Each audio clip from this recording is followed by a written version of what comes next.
Unidentified flying objects, UFOs. They appear as sleek metallic discs in daylight skies or mysterious shapes that illuminate the night. Where do UFOs come from? What do they want? Are they merely inventions of the modern age? If so, why do they appear in early paintings? If UFOs are kites or planes or weather balloons, why do they move like nothing else from Earth? The extraordinary answers to these age-old questions, next.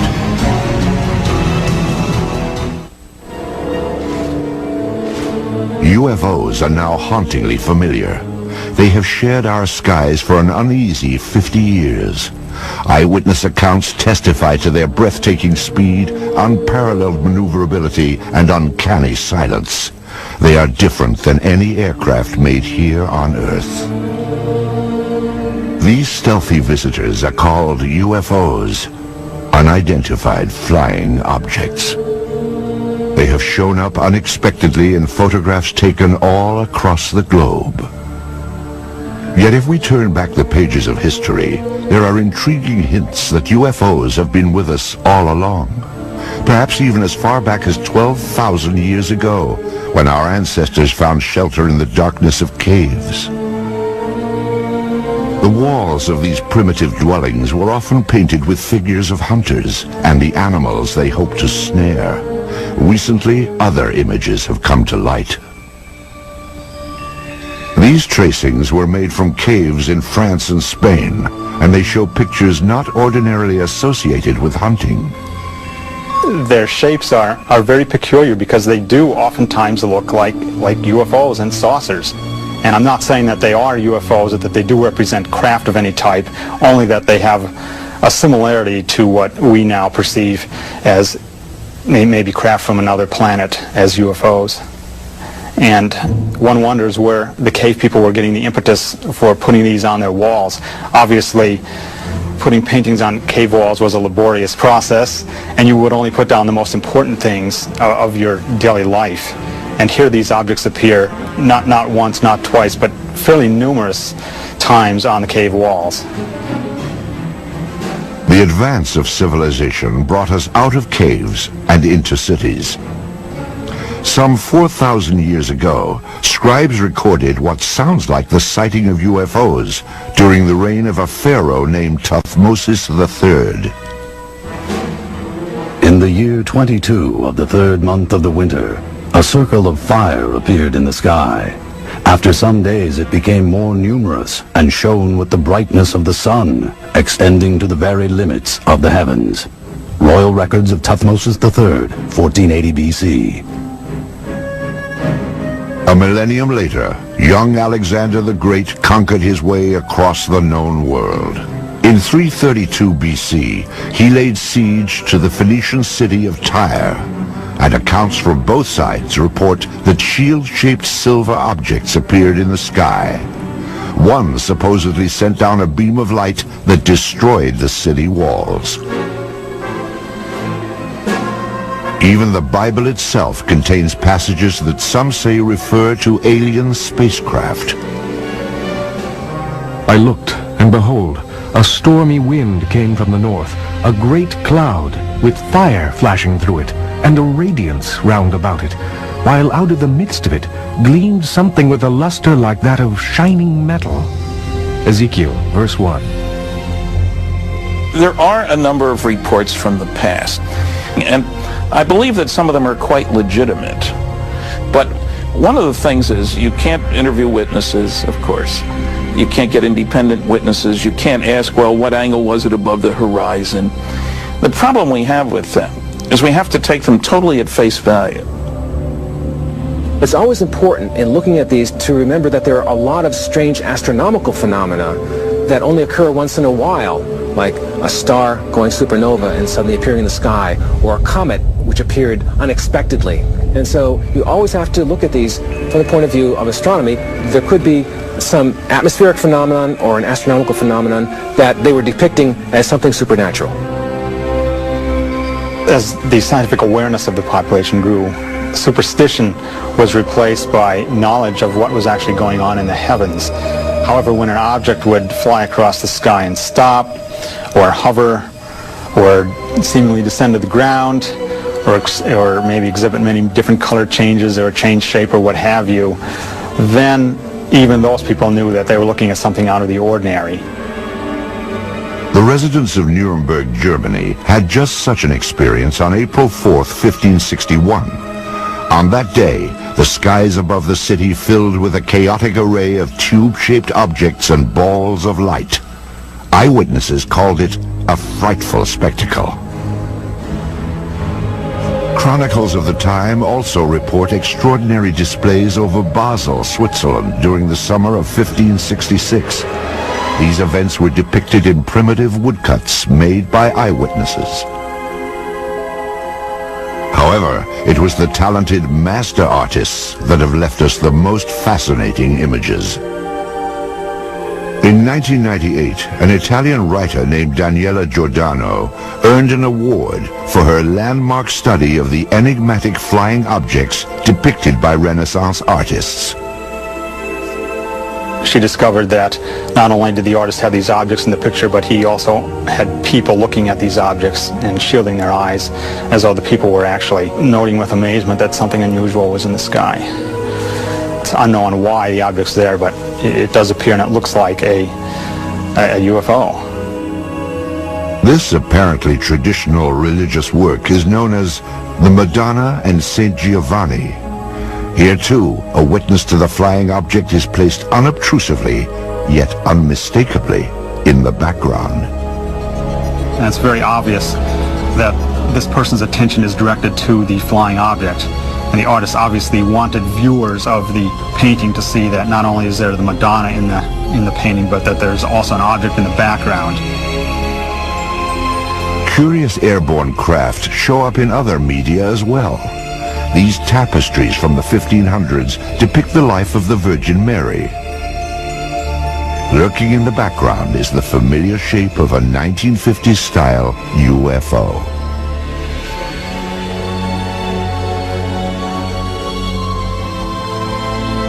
This fresco from a 14th century monastery in Kosovo prominently features what appears to be a flying vehicle. On this French coin, minted in 1680, a ray of light beams down from a colossal wheel-shaped object. Sporadic sightings continue to be recorded for the next 250 years.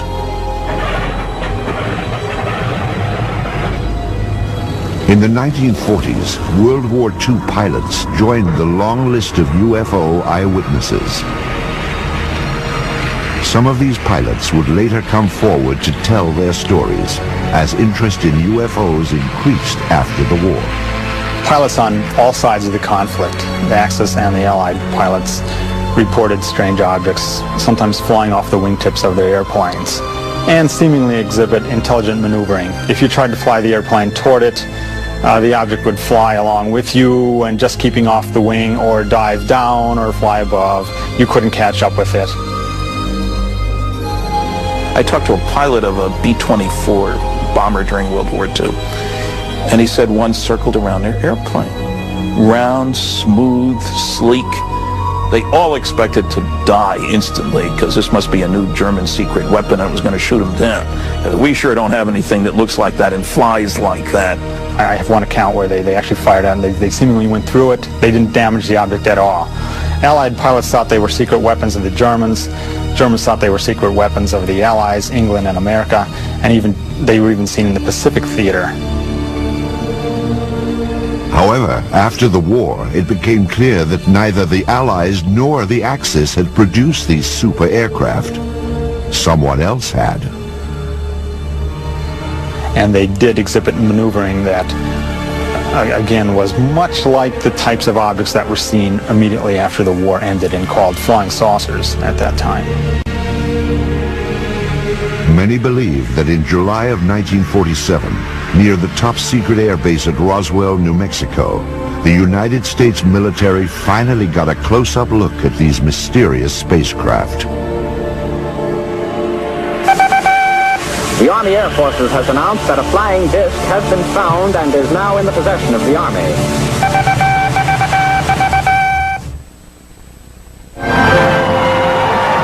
In the fall of 1945, American boys came home to a hard-earned welcome. They had faced unspeakable horrors. Now they would head for suburbia and get started on the baby boom. At the same time, another new era was dawning, the age of flying saucers. The enigmatic spacecraft that had appeared from time to time through the centuries would now take center stage. The age of innocence was over. The wave of modern UFO sightings began simply, with no photos, no radar returns, and no physical evidence. Just a story told by one man at the right time in history. Kenneth Arnold was a 32-year-old successful businessman on the summer day that his sighting took place. He sold firefighting equipment and flew his own light plane. On Tuesday, June 24th, 1947, Arnold was flying toward Mount Rainier above the Cascade Mountains of Washington State. The air was smooth and clear as he reached 9,200 feet and noticed a bright flash. To the left and north of Mount Rainier, Arnold saw what he described as 9 unusual aircraft flying at over 1,200 miles per hour. As they passed the mountain, the objects were outlined against the snow. They traveled in a V formation and skittered across the sky in such a way that Arnold said they resembled a saucer skipping across water. Arnold first told his story upon landing at the Yakima, Washington airport. He sketched a series of diagrams to illustrate what he had seen. What he drew was shaped like a crescent, 50 feet long and only 3 feet thick. It had a rounded point in the rear. When seen edge-on, he reported, it looked like a black line. It wasn't long before the story of Arnold's sighting startled the world. The newspapers quickly coined a name for Arnold's skipping discs. The name was flying saucers. Kenneth Arnold was soon to enjoy a celebrity status. The author of a book and the subject of magazine cover stories, he was looked upon as a combination of space-age visionary and screwball eccentric. The press would anoint him the man who started it all. In the days and weeks after Arnold's landmark flight, flying saucers became big news. Sightings were reported across the country. Indeed, at that time, more people knew about flying saucers than about the Marshall Plan for the post-war reconstruction of Europe. But one incident above all established flying saucers in the public mind. Roswell, New Mexico lies deep in the empty expanse of the American Southwest. Today, its very name conjures up memories of a supposed UFO crash and government cover-up. It is remembered as the Roswell incident. In the summer of 1947, the Army airfield in Roswell was home to the elite 509th Bomb Group. During World War II, the B-29s that carried atom bombs to Hiroshima and Nagasaki had originated here. And so would an event that gave substance to the belief in flying saucers. Headline edition, July 8, 1947. The Army Air Forces has announced that a flying disc has been found and is now in the possession of the Army. Army officers say the missile, found sometime last week, has been inspected at Roswell, New Mexico, and sent to Wright Field, Ohio, for further inspection. Walter Hott was Public Information Officer of the 509th Bomb Group. He was the official instructed to dispatch press releases to the radio station and newspapers in Roswell. The story fed the imagination of the country, but has been the source of controversy ever since. The press release that I received stated that we had in our possession parts of a crashed flying disc. The material was found on a ranch north of Roswell. Then the story abruptly changed. General Roger Ramey took command of the Roswell situation and issued a new statement. It wasn't a flying disc after all. To me, I think it was one of the slickest cover-ups by admitting that we had the material, and then a higher authority says, no, you don't. Flying saucer or weather balloon? Both Air Force stories couldn't be true. One fact was undisputed. Something had crashed at Roswell. A rancher named Mac Brazel discovered the metallic debris in this isolated rangeland outside of town. The wreckage was strewn over more than half a mile, and Brazel alerted the base, assuming a military plane had crashed. Jesse Marcel Jr. recalls that his father, the intelligence officer at the Roswell Army Airfield, had been dispatched to the debris site to determine what had crashed there. The night that my dad came home, he was very excited. He woke my mother and myself up and said he wanted to show us something very strange. And as I recall, he said this was parts of a flying saucer. I was 11, almost 12 at the time, and I had seen pieces of an airplane and weather balloons and things like that, but this was not like anything that I'd ever seen before. And the most intriguing portion of the debris that I recall seeing was what appeared to be I-beams. When I looked at this with the light reflecting on it, I noticed what appeared to be some symbols or writing along the inner surface of this I-beam. And the implication was this was something that came from some other planetary system. Author Kevin Randall researched the Roswell incident and learned more about the debris Major Marcel had collected. You have something called metal foil, been described by various people as like tin foil or lead foil. You wad it up into a ball, you drop it on the table, it unfolds itself and there's no sign of a crease. Randall interviewed some people who say they actually handled the mysterious wreckage back in 1947. It was all wadded up when he dropped it, and when he dropped it on the table and it hit the table, it spread out just like it was water. And so they all started holding it and playing with it, and they were trying to cut it with their knives, and they tried to burn it with their lighters, and they couldn't do any damage to it at all. There were also rumors of a second crash site with even more stunning discoveries. Frankie Rowe's father said that the fire department was called to the scene. There he had observed nothing less than actual extraterrestrial beings. They'd gotten a call on what they thought was a plane crash about 30 miles north of Roswell. And when they got out there, it was not an airplane. He said it was a flying saucer that had crashed. And there were little, what he called little people, and he said one of them was still alive. That there were two that were covered up laying on the ground, and he said they had been covered up, it looked like with body bags. And the one that was walking around there didn't appear to be hurt. Through his research, Kevin Randall has established what he believes happened next. According to a number of the eyewitnesses, the craft and the bodies were taken to Hangar 84 at the Roswell Army Airfield, where they were held for a period of time before the various flights were initiated and sent out of Roswell. Randall believes that crates containing the alien bodies and flying saucer wreckage were shipped out of the heavily guarded Hangar 84, never to be seen again.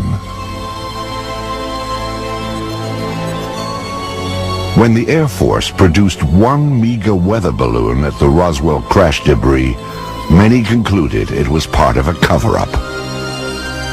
In the 50s, there was the belief that the U.S. Air Force had proof of some sort that these were alien spaceships and was covering it up to prevent panic. There obviously was a cover-up of this accident, because years later my dad said he was actually part of the cover-up because he went along with the weather balloon story. Indeed, according to Marcel, his father revealed that he had been ordered to pose with wreckage from a weather balloon.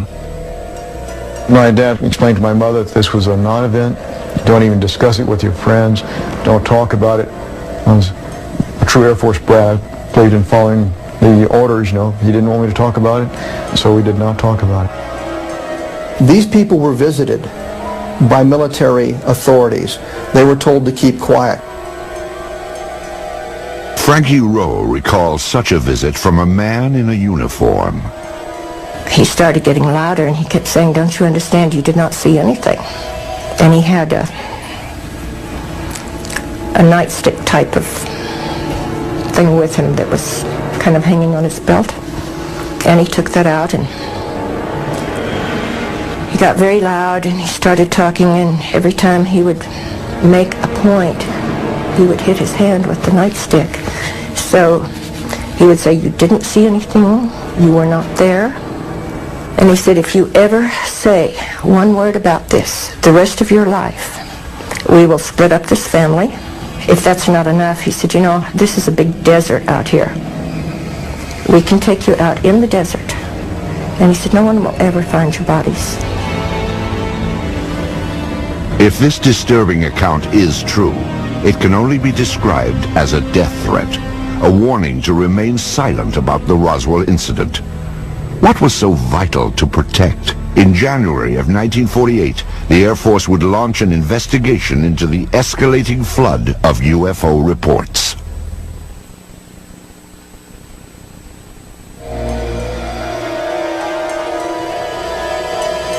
Something crashed at Roswell, New Mexico.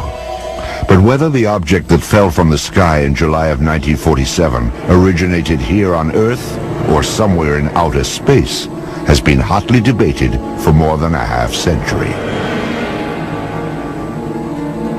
Perhaps it truly was a weather balloon, as the Air Force insists. If so, that would deflate one of the seminal events in the history of UFOs. However, if the object was in fact extraterrestrial, the issue then becomes, what business did it have at Roswell? At the time of the Roswell crash, New Mexico was host to the most advanced military and scientific experiments on the face of the planet. In fact, the Roswell area was the only place in the world where testing of cutting-edge radar, rockets, and nuclear weapons could all be found. Perhaps these lurking UFOs had become a threat to national security. The Air Force quietly began investigating the rash of post-war sightings in January of 1948.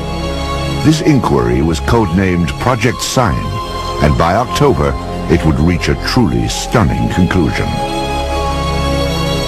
Project Sign wrote a final report called The Estimate of the Situation, which concluded that UFOs were interplanetary vehicles. You can imagine that this didn't go over well at the Pentagon. The government could not have the idea of UFOs as interplanetary spacecraft coming out when they've been trying to cover up the Roswell crash. It went all the way to the Chief of Staff of the Air Force, who said, "I don't find this document particularly persuasive." He batted it back down and fired practically everybody in Project Sign. The people who were left at Project Sign could read the handwriting on the wall. If you said they were extraterrestrial, you lost your job. Your career was over. After the purge, the inquiry was revamped as Project Grudge, a name that may have suggested a certain skepticism. An Air Force insider actually characterized Project Grudge as the dark ages of UFO investigation. In August of 1951, this V-shaped pattern of objects appeared over Texas and became known as the Lubbock Lights. Grudge said it was a flock of birds reflecting the glow of the city. This film was submitted from Great Falls, Montana in 1950. It depicts bright white dots moving behind the smokestacks of a grain mill. The photographer described the objects as shiny, bright, and metallic, like polished silver. Project Grudge concluded that they were F-94 Air Force interceptors landing nearby. After 3 years of debunking UFO reports, Grudge was reorganized into the supposedly more objective Project Blue Book. Blue Book became the focus for public attention and press attention. But it was never scientific, it was never comprehensive. They didn't have radar, they didn't have computers, they didn't have people ready to go up, in aircraft with instruments to monitor UFO sightings. Typically, an officer, a sergeant, several secretaries, their job was primarily to try to tell us that there was nothing to flying saucers. Major Hector Quintanilla Jr. became Blue Book director in 1963. The objectives of the program are twofold. They're the same as they have been since 1953 when the regulation was written. First of all, to try to determine if the UFO phenomena presents a threat to the security of the United States. And second, to determine if the UFO phenomena exhibits any technological advances which could be channeled into research and development. Many of the UFO reports were easily explainable as atmospheric anomalies, like this saucer-shaped lenticular cloud formation. The man who shot this film, a Navy officer and aerial photographer, claimed he saw these objects up close before getting out his camera. He said they were disc-shaped and gunmetal colored. Blue Book determined they were high-flying birds. Astronomer J. Allen Hynek, a Blue Book consultant for its entire 16-year run, had this assessment of the project. Quote, "When Major Quintanilla came in, the flag of the utter nonsense school was flying at its highest." Blue Book's most notorious nonsense came in March of 1966, when it dismissed a wave of credible sightings, including many by policemen, as swamp gas. In December of 1969, the Air Force closed down Project Blue Book and washed its hands of UFOs. Few scientists were willing to approach the subject. However, there were some who embraced UFOs without reservation.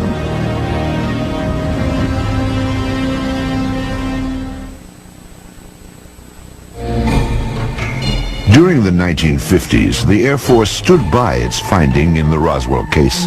The crash was nothing more than a weather balloon. But newsreels show a public that continued to watch the skies, hoping to glimpse a spacecraft. Suddenly, people from coast to coast began seeing UFOs.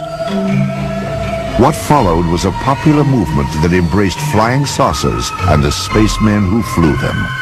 Ready or not, the flying saucers were coming. Within a matter of several days, I will myself make what might be called a flying saucer, although I don't choose to call it that because it may not respond to our controls. To the vast majority of the people in the late 40s and 1950s, flying saucers were a terrific novelty. And there was a great deal of popular fascination. There were cheesy science fiction films based on the idea that Martians were invading the Earth in flying saucers. Popular magazines printed on pulp paper would hit the newsstands in time to cash in on the trend and expand it to legendary proportions. The man behind those flying saucer legends was publisher Raymond Palmer. Palmer was a man who in his youth had been severely injured, and so he was crippled up, and he was what you would call a hunchback, I guess. He had the instincts of a carnival barker. He liked to put something over on you. And the thing about Palmer was that his fans liked having Palmer put something over on them. It was Palmer's Fate magazine, later called Flying Saucers magazine, which helped spread the idea of UFOs in the 1950s. Spacecraft from around the universe played across these colorful pages. It was here that the UFO was finally identified. Now, everyone knew they were spaceships from other worlds. What followed was a craze in the 1950s known as the contactee movement. Contactees were people who said that they had made contact with space people. I was aboard a flying saucer in the Nevada desert on 11 different occasions. I was taken into this monstrous saucer by one of the men and confronted with a lady captain. Beautiful complexion, beautiful appearing woman, and they're peaceful people. They mean no harm to us. They come down here to investigate what's going on Earth, and they certainly convinced me that they're peaceful, and they come from another planet they call Clarion. They told me there was life on Mars and that there were life on other planets as well, and all planets except Earth had interplanetary means of travel. The man credited with starting the contactee movement was a Polish immigrant and self-styled philosopher named George Adamski. In his book, Flying Saucers Have Landed, Adamski claimed that in 1952 he had been aboard an alien spacecraft. I was picked up on a desert, in California desert, and I was taken to the mothership, and they were flowing around, not too close to the moon, but with instruments, similar, you might say, except it wasn't a camera, it was a regular sort of a telescopic instruments that we were able to see what was on the moon on the other side of it, see? Adamski's book detailed his meeting with a man from Venus called Orthon. There were also photographs of the spaceship he supposedly flew in. Adamski's books also reflected the political climate of the 1950s, like growing concerns about the arms race between the United States and the Soviet Union. When Orthon departed, he would leave behind these enigmatic footprints. Adamski said they contained a message urging an end to nuclear testing on Earth. In a similar vein, other contactees spoke of aliens from utopian planets who wanted to prevent all-out nuclear war.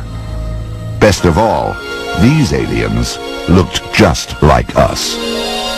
I have a picture here of the gentleman who escorted me through the craft, and I would like to show it and describe it.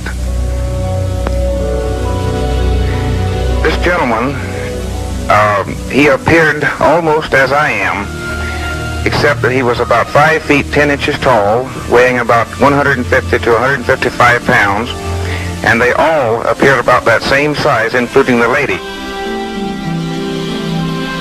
George Adamski would publish 2 more volumes on his contacts with beautiful space people from Saturn and Mars. He even had opportunity to take home movies of the scout ships that transported him, guided by robot pilots from Venus. The impact of Adamski's tales led to an explosion of flying saucer clubs and conventions. As the flying saucer phenomenon continued into the 50s, civilians began to become very interested, of course, people did, and clubs formed up with a classic meaning of the term club, hobbyists, as it were, that were just interested in the wilder, esoteric aspects of the phenomena, particularly the stories of people who said they were in contact with aliens. Many of the contactees would gather at the largest flying saucer festival of all time. It took place in California at a place called Giant Rock in March of 1954. It attracted over 5,000 outer space enthusiasts. How many trips have you made to outer space? Well, I'd say 350 or a few more. When was the last one? Well, the first part of June. And who did you go with? Well, people from Jupiter. I have made telepathic contact for the past 8 years with many space people from many areas of space, both inside and outside of the solar system. Lectures were given from the Giant Rock, and stalls were set up to sell books, photos, and space-age souvenirs. Most importantly, conventions like this gave the contactees a place to exchange ideas, rumors, and reports. But I do believe what I see. And I am one of those who was inside a flying saucer. I seem to become one with the entire universe. Everything in the universe seemed to be contracted down to one small dot. What were their clothes like? The woman had a radiant red box-pleated skirt and a black velvet appearing blouse and a black and red tam or beret, and the men had clothes very similar to our Greyhound bus drivers. Contactees also described the alien spacecraft they had seen in astonishing detail. On July the 12th, I took a trip in a flying saucer, which I am pointing right here. The saucer was well equipped with rooms, bedrooms, bathroom, toilets, and this saucer, I went up into Mars, over the moon, Venus, Clarion, and Orion. When I say Orion, I do not mean Orion. It is a planet outside of our galaxy. Also popular among contactees was a belief that startling evidence was about to be revealed. We are going to see more and more of these visitors from space, and that before too long, the evidence will be incontrovertible, that you will have on your TV screens and on your movie screens concrete evidence that the ships are here and that they are real and they're not fantastic things which have been cooked up to make a movie. The contactee wave of the 1950s was a light-hearted sideshow to the UFO phenomenon. However, during this same period, photographs began to surface that suggested UFOs were no joke and had to be taken seriously.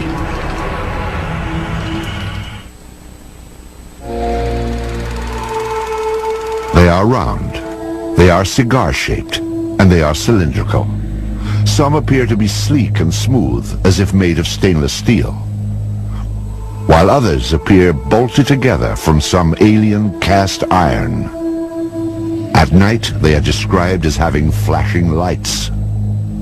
They appear without warning, streak across the sky, and disappear. Many UFO films and photographs have been identified as natural phenomenon or hoaxes. But some UFOs appear in photos when we least expect them and defy explanation. UFO photo cases are tantalizing because they're some type of what you might think of as objective proof. The UFO phenomenon is ephemeral, and normally all we have are reports of witnesses on a piece of paper on a tape recorder. But with photos, you think you have something physical.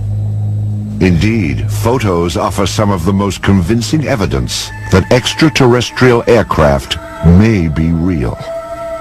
This series of photos remains among the most compelling examples of what ufologists call a daylight disk. The photographs were taken on July 29, 1952 by George Stock, outside of his lawnmower shop in Passaic, New Jersey. Stock reported that as he was working outside at 4:30 p.m., he looked up to see something unusual flying overhead. Using an inexpensive box reflex camera, he snapped pictures of what he described as a disc-shaped object with a metallic bottom. It hovered momentarily, then accelerated and flew away. All that remains of this astonishing daytime visitation are a few pictures. But are photos reliable evidence for UFOs? Dr. Bruce Maccabee is an optical physicist employed by the United States Navy. His official research involves high-energy space lasers, but his interest also lies in the detailed analysis of UFO photographs. Of particular interest to Dr. Maccabee are photos which show no evidence of a hoax or misidentification and cannot be otherwise explained.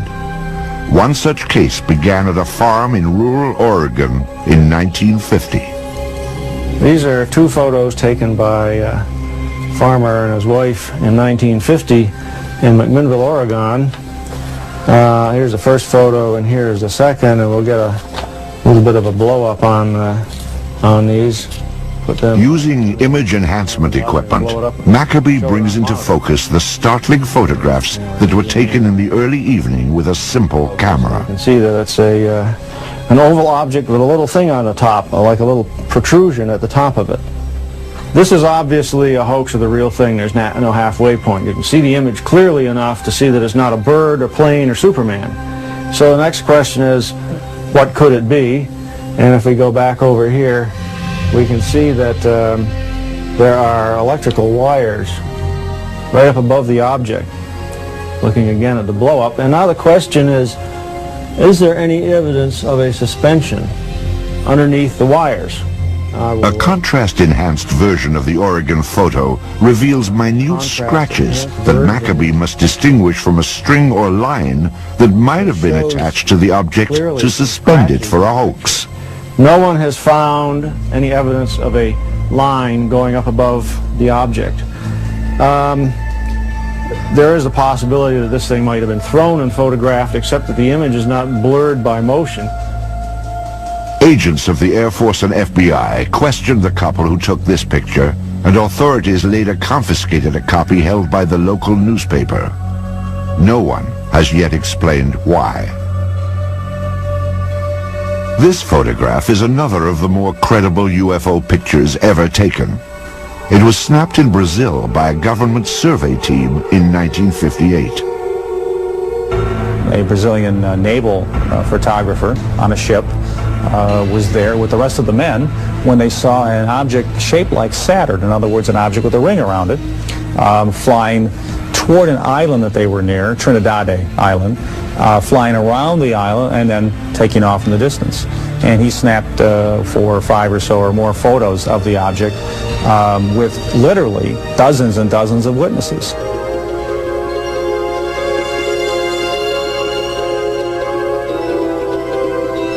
The sighting lasted nearly 2 minutes. First, the object was reported to have approached the island, then it disappeared behind a mountain. It then reappeared before moving off at high speed toward the sea. This is clearly a structure that somebody built. It doesn't look like anything that we have on Earth.